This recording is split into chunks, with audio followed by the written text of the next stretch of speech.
Okay, so the next talk is MidasTouch, Monte-Carlo inference over distributions across sliding touch, and it's going to be presented by Sudharshan Suresh. Okay, over to you, Sudharshan.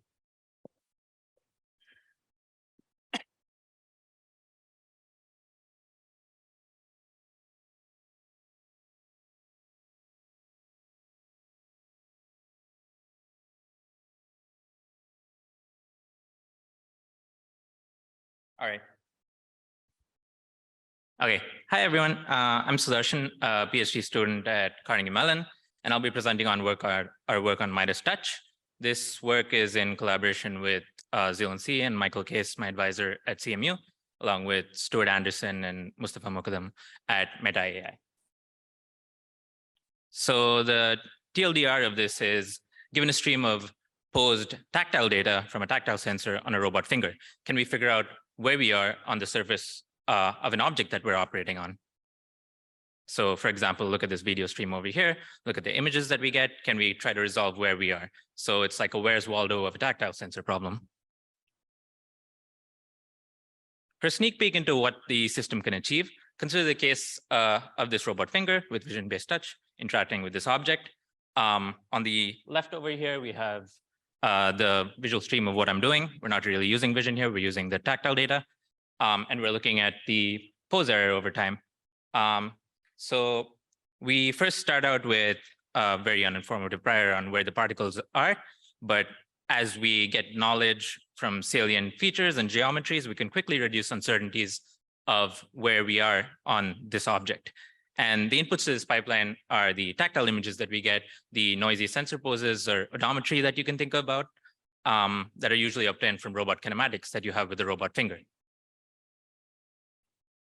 So at a high level, what MidasTouch does is it uses 3D surface geometry that you get from a tactile sensor. It compactly summarizes these into tactile embeddings. And we can use this to disambiguate over time with just a conventional particle filter. The motivation for this is that robotics researchers are not averse to contact anymore. In fact, the community is doing pick and place. They're not just doing pick and place, they're sliding, they're grasping, they're pushing, bumping, gating, and reorienting objects. And there's a large amount of information at the distal end of these robot arms that is being underutilized, in my opinion. Getting this finger object relative pose is important for essentially state-based policies, controllers, and downstream planners. And during interaction, vision might not give you the full picture just because of occlusion. Incorporating touch can bolster the performance in a manipulation stack for household and warehouse environments you can think about. And to reinforce this, over the past decade, robotics has been dominated by tactile sensing solutions that are specifically designed to maximize the amount of information that you get at the distal end of a robot arm. The geometries that we perceive can serve as valuable information for a pose estimation or a place recognition problem on these objects. For example, if you sense the edge while you're operating with a mug, you can find out that you're on the lip of the mug. And any human can reasonably do this. And the last thing that opens it up is that tactile simulators like Tacto or Taxim allow us to generate these large corpuses of interaction data. And this enables both prototyping and learning observation models that we can transfer to the real world. Our insight here is that tactile perception can be viewed through the lens of an embodied AI or a SLAM problem, where the robot proprioception here gives us odometry just as encoders do for a mobile robot. Visual measurements can be derived from a tactile sensor now. And finally, the ground truth models that we can learn from simulation we can use to learn from simulation, and we can even use to benchmark these problems. So starting out, given this finger object interaction and the resulting tactile stream, which are images, the first step that we have here is deriving these tactile geometries or salient geometries from images, essentially an image to 3D problem.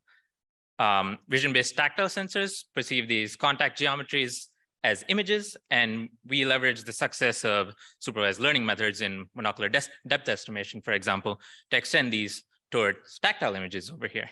So in our case, what we do is we have a large set of objects that we generate, and we densely sample poses along with the resulting images and height maps, which gives us a supervised learning problem. And here are some examples that we can see that purely trained through simulation. We can generate pretty decent reconstructions just from these digit images that we get of salient geometries, which forms the first part of this pipeline. And once we have this 3D signal, what we want to do is condense this point cloud into a compact embedding that we can use for a place recognition problem per se. So what we want is if we have similar geometric features like edges, we'd want to get a latent embedding that corresponds to a pretty good cosine distance between them. So we look towards like point cloud retrieval problems in LiDAR for matching these. So in our case, what we end up doing is doing sparse 3D convolution over the point cloud to generate a 256 dimensional embedding. But you could also use something like PointNet, for example. And once interestingly, we just use these pre-trained models that we get from LiDAR data and just fine tune it with the tactile simulation data that we get to sort of get these embeddings that we can match up. And to sort of visualize that, here we have the TSNA color maps of these embeddings when we densely sample these on these objects. So for example, 2 edges should give us similar hues of colors in this representation. And when we query a given point, we see the other highest codebook scores that match up pretty well in the orientation and the geometry of what we want to see. So when we look across the board of all of these objects, we can see that we can delineate local geometries. So edges on the sugar box, for example, the sharp edges of the scissors, and even the threads of the baseball over here have distinct colors that are different from the rest, which kind of shows us that in embedding space, these clusters are sort of put together in that way. So once we have this, for each image, we get a resultant embedding. And this pre-generated codebook that I just showed you before, we can essentially do this cosine similarity across a vast number of particles that can scale for a particle filter. And once we get this likelihood, the last part of it is just putting this together in a classical particle filter framework, which consists of the odometry information that you can get from kinematics, as well as the likelihood scores that we get from the learned model. And this can give us downstream tracking for a particle filter that we can nominally run at, say, 10 to 15 hertz for 50,000 particles that we operate with. And all of these are sort of SE3 poses that we're dealing with. To evaluate all of this, we collect a data set called the YCB slide dataset, which consists of 50 simulated and real-world trajectories with ground truth tracking as well. Here's another example of MidasTouch in action. Here, interacting with the YCB sugar box, we start out from a point. The tactile heat map here is agnostic of the history. It just tells us at a given point where it thinks the sensor might be.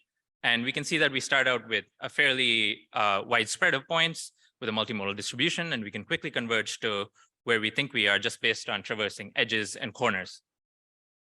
Here's another example in simulation with us with the power drill, where we can see that we can converge pretty quickly, and it becomes a local tracking problem.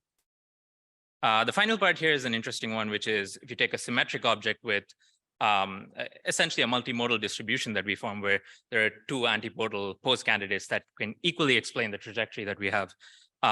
What this ends up being is we end up with a pretty high error in pose, but we tend to treat this as a feature, not a bug, because both of them are reasonable candidates for this. But it's an interesting example to kind of showcase the multimodal nature of what we can capture. So in our code base that we have scripts for running this along with live interaction with them. We also have tools to generate this tactile data along with learning these image to 3D models and quickly getting into dirty laundry. Sim2Real is quite challenging, especially in the face of the discrepancies between simulated and real tactile images and the differences between interacting with triangular meshes and real objects.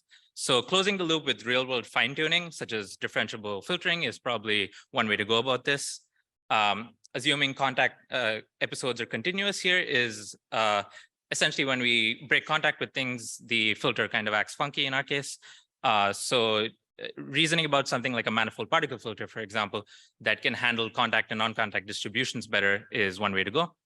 Finally, we kind of assume that for the purpose of benchmarking and really honing in on this, we've assumed that objects minimally move during these interactions, but we plan to relax all of these as we keep going.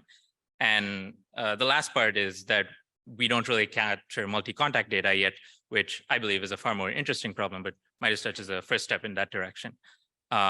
But thank you. I'll be around to chat in the poster session. We have a small demo with a couple of YCB objects and the digit to play around with, but thank you.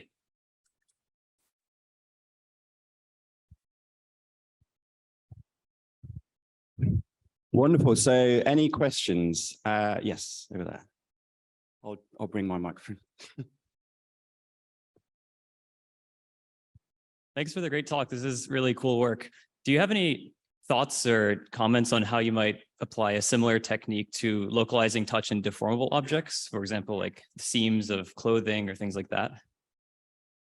Yeah, it's a good question that we often get as well. Like a lot of the assumptions here are just we work with these rigid bodies, but I think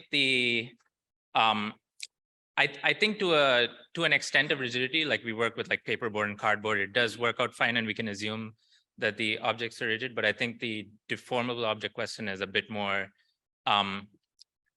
It's in terms of when you have an elastomer sensor, we don't really know what is the interaction that's happening in those cases.